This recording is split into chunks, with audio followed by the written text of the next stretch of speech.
Hollywood, 24 février 2008.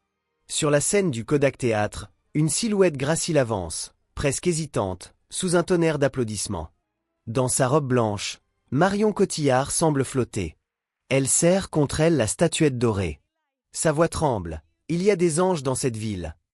Le public rit, ému, charmé par cette Française qui vient d'inscrire son nom dans l'histoire. Première actrice à décrocher l'Oscar pour un rôle intégralement joué en français. Mais ce soir-là, derrière le sourire éclatant et les projecteurs aveuglants, quelque chose se fissure déjà. Car Marion sait que cette victoire change tout. Désormais, chaque geste sera scruté, chaque mot interprété. Les studios de Hollywood l'attendent, les journalistes l'encerclent, et la France la regarde comme une héroïne nationale, ou une cible à abattre. Elle se souvient encore de la loge silencieuse, quelques minutes après la cérémonie. Le maquillage parfait, les cheveux impeccables, et dans le miroir, ses yeux qui disent autre chose. La fatigue d'une course commencée il y a trop longtemps, le doute devant un avenir qui s'emballe. Marion Cotillard n'est pas seulement l'icône fragile d'Édith Piaf. C'est une femme qui a grandi dans l'ombre des planches de théâtre, qui a conquis Paris puis Hollywood, mais qui, au sommet, a vu le revers de la médaille, la solitude, les polémiques, l'usure d'un métier qui dévore.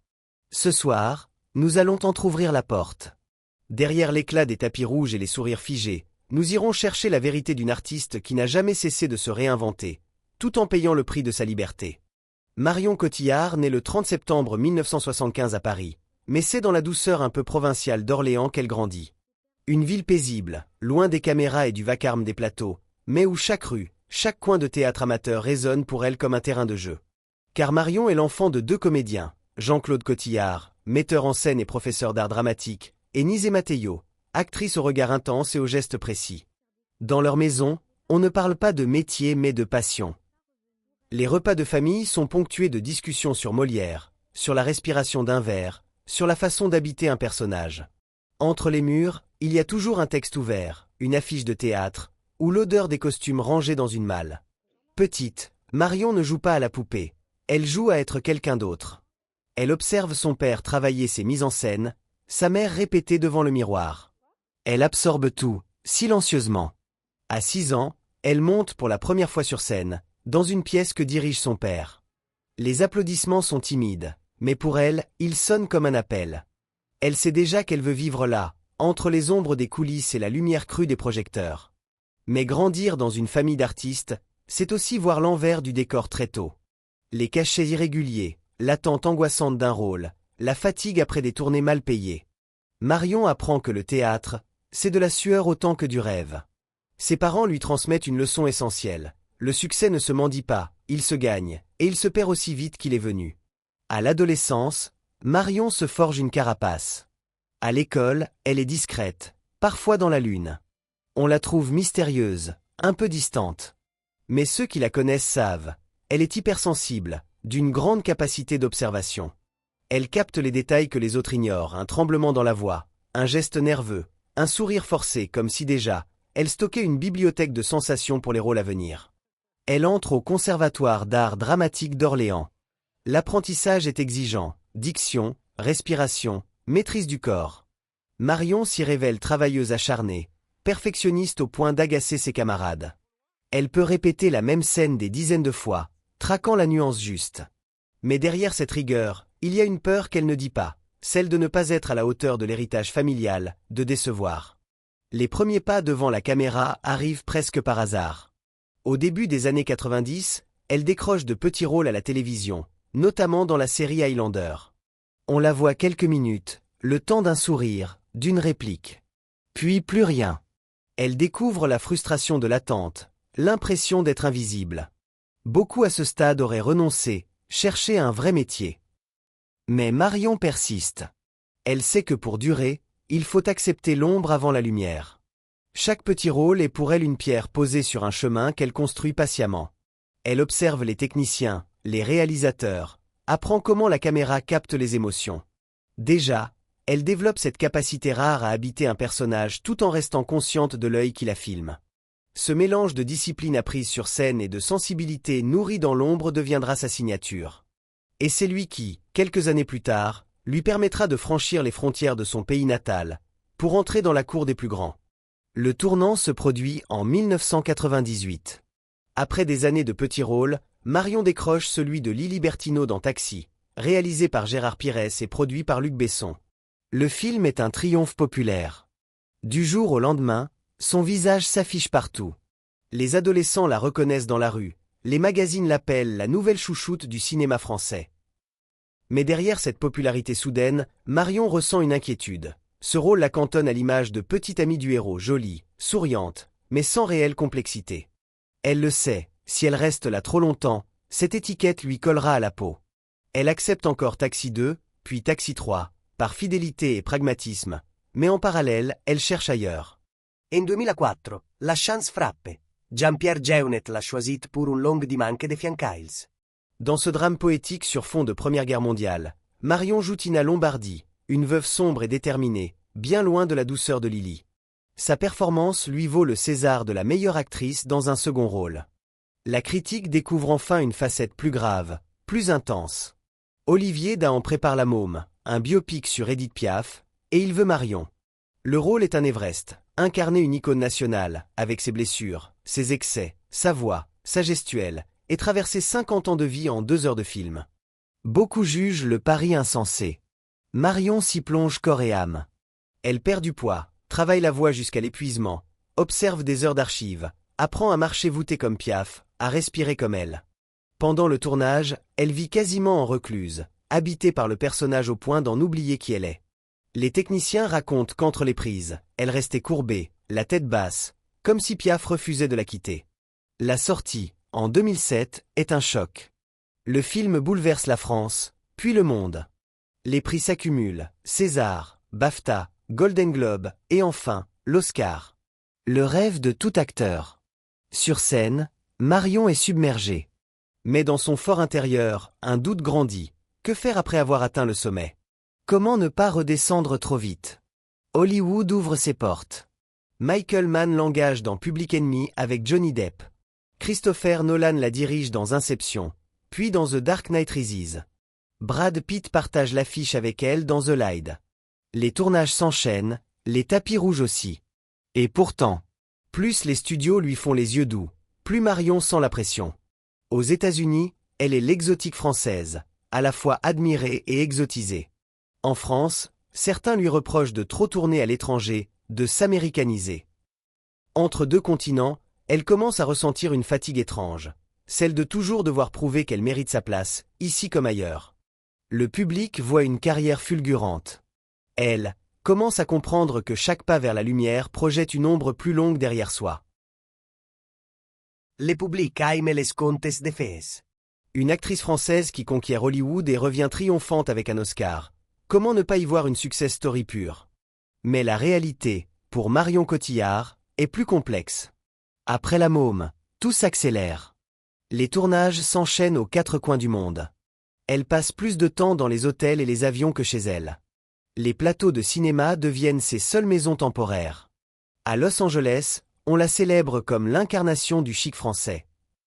À Paris, on scrute ses moindres apparitions, on commente ses tenues, ses prises de parole, ses amitiés.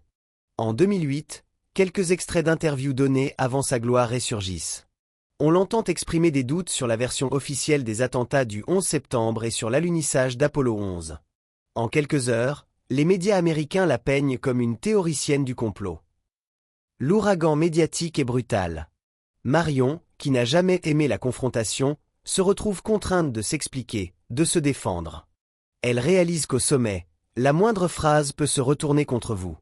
Elle confie plus tard que cette période l'a profondément marquée. On apprend vite à se taire, mais c'est un silence qui coûte cher. Puis vient un autre type de pression, celui de l'image. Les photographes traquent sa silhouette, comparent chaque apparition, spéculent sur sa vie privée avec Guillaume Canet, sur leurs enfants, sur les rumeurs de séparation. L'intimité devient un luxe presque inaccessible. À Hollywood, on lui propose des rôles prestigieux, mais souvent stéréotypés, l'énigmatique étrangère, la femme fatale, l'amant tragique. En France, certains critiques murmurent qu'elle joue trop pour les Américains et qu'elle s'éloigne de son public d'origine. Marion, elle, se sent parfois étrangère partout. La fatigue s'installe. Les tournages lourds comme The Dark Knight Rises ou Macbeth demandent une intensité physique et mentale extrême. Elle commence à choisir ses projets plus par instinct de survie que par ambition, moins de superproduction, plus de films intimistes comme 2 jours, une nuit des frères Dardenne. Quand la lumière devient trop forte, on a envie de retrouver l'ombre, dit-elle. Mais l'ombre, pour une actrice de son envergure, n'existe plus vraiment. À ce moment-là, l'image publique et la vie privée se superposent, et le personnage Marion Cotillard que le monde croit connaître semble bien loin de la femme réelle, qui cherche juste à respirer. Au milieu des années 2010, Marion Cotillard est partout. Sur les affiches du monde entier, dans les bandes-annonces des plus gros films, sur les tapis rouges les plus prestigieux. Elle tourne avec les plus grands, Nolan, Allen, Dardenne, Gray. Elle alterne habilement les blockbusters et les films d'auteur, comme si elle avait trouvé la formule parfaite. Pour le public, c'est l'apogée.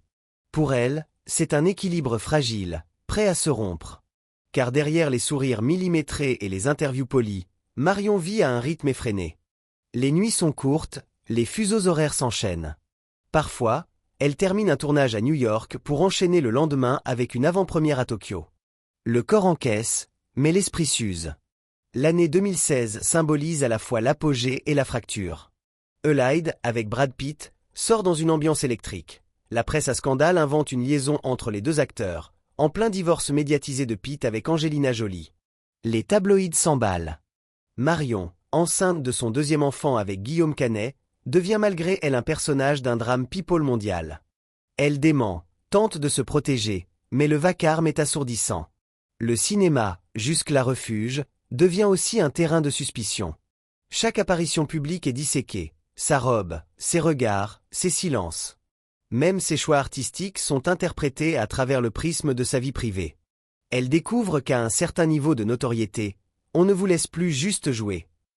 Pourtant, la même année, elle livre l'une de ses performances les plus saluées dans Mal de Pierre, un drame d'amour et de désillusion.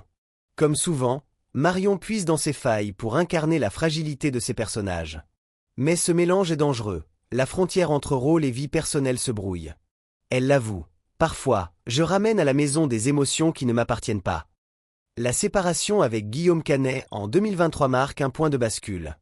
Cette relation, commencée bien avant sa gloire internationale, était l'un des rares ancrages stables dans sa vie. Sa rupture, dans un contexte médiatique déjà saturé, ressemble à une déflagration silencieuse.